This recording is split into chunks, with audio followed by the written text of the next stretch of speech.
¿Qué tal? Aquí estamos. Vamos a desarrollar el video número 2 y como anticipamos en el video 1, vamos a focalizar la atención en la caracterización de la perspectiva de Emil Durkheim. Emil Durkheim se desempeñó como docente universitario en ciencias sociales y en pedagogía. En el texto de Filú, que forma parte de la bibliografía de la asignatura y que se titula Durkheim y la educación, se compila y se organizan fragmentos de distintos artículos escritos por Durkheim y publicados en obras como Educación y Sociología, La educación moral, La evolución pedagógica en Francia, El suicidio o La ciencia social y la acción. Allí Filú identifica de cuáles de estas obras está recuperando, extractando los fragmentos con los cuales, bueno, compila este trabajo sobre Durkheim. Su preocupación por el socialismo, al cual consideraba fuente de conflicto, lo llevó a estudiar distintas problemáticas sociales como la división del trabajo, el suicidio, la familia, la religión. Zeitlin, en este trabajo que estamos citando y que se titula Ideología y Teoría Sociológica, señala que Durkheim poseía un íntimo conocimiento de la literatura socialista, incluyendo a las propias obras de Marx. Pero, sin embargo, se opuso al socialismo y en todo caso, si algo recuperó de algún socialismo, fue la versión más conservadora del socialismo de Saint-Simon. De Saint-Simon, Durkheim retoma la idea de que las nuevas condiciones históricas, es decir, el orden burgués, llevarían a un orden orgánico caracterizado por la paz social y la estabilidad, y que este orden estaría atravesado por jerarquías de órdenes sociales. En oposición a una concepción de la sociedad y del cambio social basada en las clases y en el conflicto de clases, Durkheim expuso una teoría basada en la solidaridad orgánica. Esta idea de solidaridad orgánica ignoraba todas las implicancias que tenía la división entre las clases sociales. O esta teoría basada en la solidaridad orgánica ignoraba las consecuencias del antagonismo de clases, simplemente porque no veía la relación entre clases como una relación de naturaleza antagónica.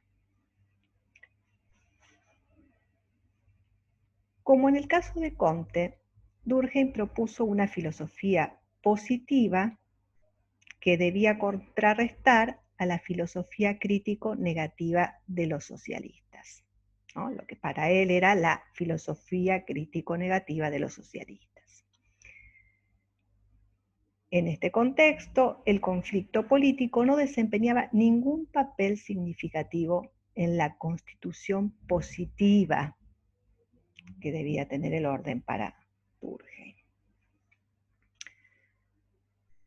Durkheim recupera la ley del progreso de Saint-Simon, que plantea que las leyes sociales dominan a los hombres con absoluta necesidad.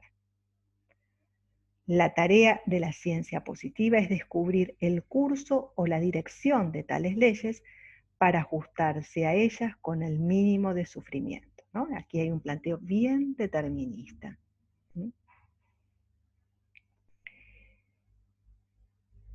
La sociedad es pensada como una estructura en analogía a un organismo vivo, donde los órganos que la componen cumplen funciones. La conciencia colectiva garantiza el funcionamiento de la sociedad, dando lugar a la relación de las partes con el todo. Entonces, para Durkheim, la conciencia social no es la simple suma de las conciencias individuales, sino que representa una síntesis nueva. El psiquismo colectivo se traduce en instituciones, dirá Durkheim. Los sujetos se encuentran inmersos en una totalidad sistémica que ejerce sobre ellos una coerción específica. Sin embargo, esto no significa que haya que pensar que la relación entre individuo y sociedad es antagónica. Muy por el contrario. Para Durkheim, el respeto del individuo es también respeto hacia lo social. Y textualmente va a plantear, el individualista que defiende los derechos del individuo defiende al mismo tiempo los intereses de la sociedad. En este contexto, decíamos, él propone este concepto de solidaridad orgánica. Plantea que la solidaridad orgánica es el principio que regula la organización de la sociedad moderna y que garantiza la coexistencia de dos dinámicas fundamentales. En primer lugar, la homogeneidad de intereses entre los distintos grupos sociales, que se traduce, por ejemplo, en esta idea de que, bueno, todos en una nación, todos los integrantes de una nación tiran para un mismo lado, todos aceptan, consensúan un orden social. En segundo lugar, la otra dinámica que subyace, ¿no?, en la solidaridad orgánica es la heterogeneidad de funciones entre estos grupos, y que es pensada como una expresión de la complejización y del progreso de la sociedad. Esta complejización y progreso de la sociedad se encausa a través de la división del trabajo, que lo que permite es que se refuerce la individualidad. Zeitlin aquí plantea, ¿no?, que para Durkheim la creciente división del trabajo conducía a una solidaridad de intereses entre todas las clases o partes de la sociedad. Y aquí hay que tener en cuenta que el concepto de clase que está manejando Durkheim es muy distinto del concepto de clase social que se maneja en el marxismo. Esto es muy importante. Durkheim llama a las clases funciones y las ve como coordinadoras, cooperativas y unificadoras, nunca como antagónicas. Se trata, por eso, que esta solidaridad orgánica es una solidaridad superior a la solidaridad mecánica, que es previa, es de las sociedades previas a la sociedad industrial. ¿Por qué es superior la solidaridad orgánica? Porque los hombres son más interdependientes, no independientes, porque los hombres son más interdependientes unos de otros. ¿Mm? Es superior porque es una relación que genera interdependencia, y esa interdependencia se relaciona con la complejización y las posibilidades de progreso de la sociedad. Es en ese marco que Durkheim analiza las consecuencias positivas de la división del trabajo. La división del trabajo da origen al intercambio de servicios, a la reciprocidad de obligaciones, como dijimos, a la interdependencia. Son los contratos y las relaciones formales legales los que gobiernan esos intercambios que llevan a lo que él definía como solidaridad orgánica. Entonces, con el concepto de división del trabajo, Durkheim acentúa el aspecto cooperativo del sistema social e ignora otros. Despoja en forma sistemática la división del trabajo de toda relación de dominación y de conflicto, y en particular del conflicto de clases. La creciente división del trabajo, es decir, la especialización de funciones, no solo origina la solidaridad, sino que también refuerza la individualidad. A diferencia de la solidaridad mecánica, característica de las sociedades homogéneas en donde la individualidad es nula, allí la individualidad es nula, la solidaridad orgánica, resultante de la división del trabajo, descansa en las diferencias individuales. Entonces, en este esquema se desarrolla la individualidad y la personalidad. Cada órgano tiene su aspecto especial, su autonomía, y la unidad de los organismos es mayor cuando más acentuada es la individuación de las partes. Sin embargo, con la división del trabajo las revueltas se hacen más frecuentes. Pero Durkheim dirá que esto no es una consecuencia de la división del trabajo en su forma normal, sino en sus formas anormales, ya que para él las desigualdades se fundan en capacidades naturales. Entonces, cuando hay conflicto, ahí hay una expresión de anomia, de patología, de que hay algo que no funciona bien. Pero todo debería funcionar bien y armónicamente porque las desigualdades en una sociedad son naturales, ya que justamente, precisamente son naturales porque se fundan en las capacidades naturales de los individuos que forman parte de ella.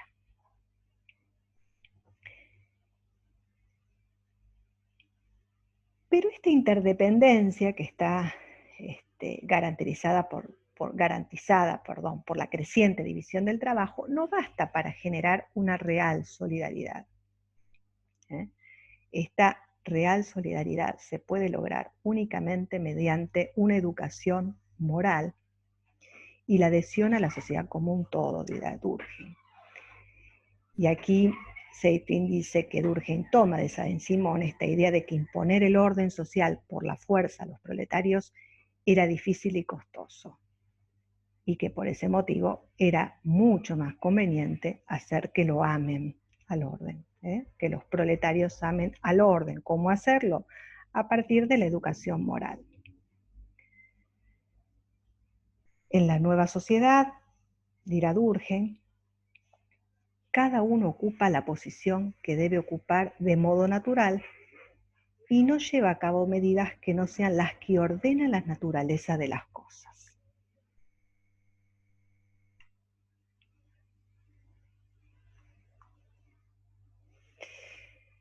Bien. Emil Durkheim y su mirada sobre la educación. La educación tiene la función de formar al ser social. Debe lograr que los hombres se ajusten a las leyes de la sociedad con el mínimo de sufrimiento. A su vez, la educación es la acción ejercida por una generación sobre la siguiente para adaptarla al medio social en el que debe vivir. Concretamente dirá Durkheim, la educación tiene por función suscitar en el niño, primero, cierto número de estados físicos y mentales que la sociedad a la que pertenece considera que no deben faltar en ninguno de sus miembros. Segundo, ciertos estados físicos y mentales que el grupo social particular, llámese casta, clase, familia, profesión, considere igualmente necesarios en todos los que lo constituyen. En este contexto, el sistema educativo tiene un doble aspecto. Es uno y múltiple. Es uno en la medida en que garantiza que todos se formen en un cierto conjunto de ideas, sentimientos y prácticas que la educación debe inculcar a todos los niños indistintamente a cualquier categoría social que pertenezcan. Y en ese sentido es uno y debe ser homogéneo, ¿no? Esta idea de que es uno se vincula con la necesidad de que haya homogeneidad, pero también es múltiple, es decir, también tiene que haber heterogeneidad. Es múltiple en la medida en que existen tantos tipos de educación como grupos sociales diferentes hay en la sociedad. Dirá Durkheim, la educación varía de una casta a la otra. La de la ciudad no es la del campo, la del burgués no es la del obrero. Y él va a plantear concretamente, cada profesión reclama aptitudes particulares y conocimientos especiales en donde predominan ciertas ideas, ciertos usos, ciertas maneras de ver las cosas. A partir de cierta edad, la educación no puede seguir siendo la misma que se brinda a todos los sujetos. Por eso, en los países civilizados, tiende cada vez más a diversificarse y especializarse. Y esta especialización se hace cada día más precoz. Dirá textualmente, para encontrar una educación absolutamente homogénea e igualitaria, habría que remontarse hasta las sociedades prehistóricas, en cuyo interior no existe ninguna diferenciación. Y aquí va a plantear una definición de sistema educativo, es decir, cómo concibe al sistema educativo y qué papel tiene el Estado en él. Él dice, el sistema educativo es concebido como un conjunto de prácticas y de instituciones que no pueden cambiarse cuando se quiere. La educación es un hecho social con una realidad objetiva e independiente de nuestra voluntad. Aquí está la idea de los hechos sociales como cosas externas a la voluntad del sujeto, que determinan la voluntad del sujeto. Y en este marco, el Estado no puede desinteresarse de la educación. La educación debe estar supeditada a su influencia, pero sin que esto signifique que el Estado debe monopolizar la enseñanza. El Estado tiene una función de control, y en este sentido debe controlar la educación que se imparte en las escuelas.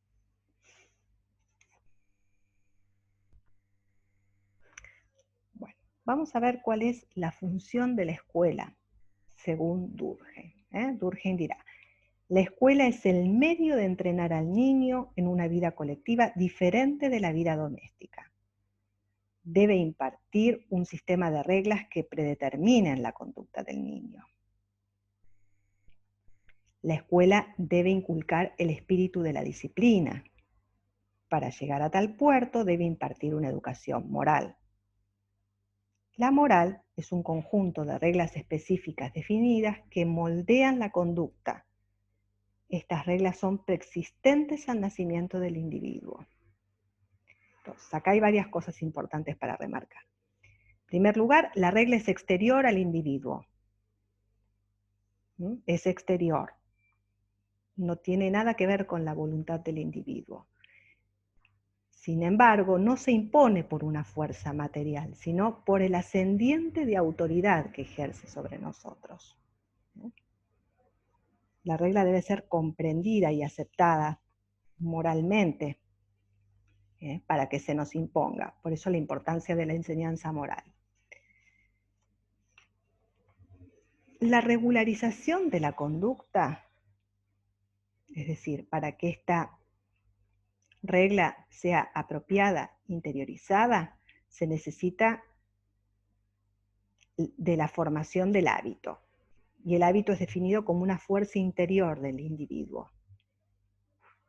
Pero insiste, la regla es por esencia algo exterior al individuo.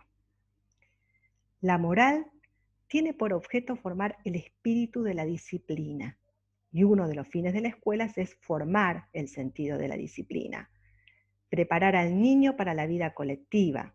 Para actuar moralmente se debe también tener conciencia de los sentidos que fundamentan la regla. Por eso no se impone por la fuerza, sino se impone por este ascendiente de autoridad, que tiene que ver con que el niño pueda comprender los sentidos que la fundamentan a la regla. Esta conciencia le confiere autonomía a nuestra conducta, dirá Durkheim. Y en este marco hay que tener presente que enseñar la moral no es predicarla ni inculcarla, es explicarla, ¿no? Y esto atañe a la figura del maestro. Él va a definir al maestro como un sacerdote laico que tiene que tener conciencia de la grandeza de su tarea. Su palabra tiene que tener autoridad. Bueno, pasamos a esta última lámina. Ahí esta cuestión es interesante e importante que la trabajen en las fuentes, en los textos fuentes que ustedes tienen que leer, que se relaciona con la diferenciación que él hace entre ciencia de la educación y la pedagogía. Cómo define la ciencia de la educación y cómo define la pedagogía y por qué la pedagogía no es una ciencia de la educación. Él dice, ¿qué requisitos debe reunir una ciencia? Debe referir a hechos observables, en primer lugar, ¿no? Premisa bien positivista. En segundo lugar, estos hechos deben presentar una homogeneidad suficiente como para poder ser clasificados en la misma categoría, es decir, deben pertenecer a un campo de conocimiento específico. Y en tercer lugar, y esto es interesante y lo vamos a dejar abierto para pensar y discutir en una próxima clase, donde vamos a tratar de establecer algún contraste con los planteos del marxismo, en tercer lugar, él plantea, estos hechos deben ser estudiados de manera absolutamente desinteresada. Acá vuelve nuevamente esta idea de la neutralidad que ya habíamos anticipado que es un punto de discusión. Entonces, en ese marco, él dice, las teorías pedagógicas no son ciencias de la educación, las teorías pedagógicas son especulaciones de otro tipo. Su objetivo no es describir ni explicar, sino determinar lo que debe ser. La pedagogía es otra cosa que la ciencia de la educación. Y vamos a dejar abiertas un conjunto de preguntas que las vamos a retomar en una próxima clase, ¿no? En principio, bueno, ¿por qué esta idea del deber ser no corresponde a ningún tipo de conocimiento que se proclame científico? Lo vamos a dejar abierto como para pensar a qué se refiere él con esta idea del deber ser, ¿no? Y en todo caso, ¿cuál es la relación que él establece entre el deber ser y la formación de juicios de valor? Por eso dejamos abiertas estas preguntas. ¿Qué sugiere esta posición? ¿Cuál es la idea de ciencia que está en juego? ¿Cuál es el lugar de la teoría? ¿Cuál es el lugar de la práctica? ¿Cómo es pensada la relación entre teoría y práctica? Entonces, preguntamos también para tener presentes en la próxima clase, con los materiales que vamos a trabajar en la próxima clase. ¿Hay otras formas posibles de pensar a la relación entre teoría y práctica? ¿Cómo pensar esta relación en el campo pedagógico contemporáneo? Retomaremos en un próximo encuentro estas preguntas y aquí vamos a contrastar estos planteos con los del marxismo clásico y analizar cómo estos debates nutren también la discusión del campo pedagógico contemporáneo. Bueno, dejamos aquí. Hasta luego.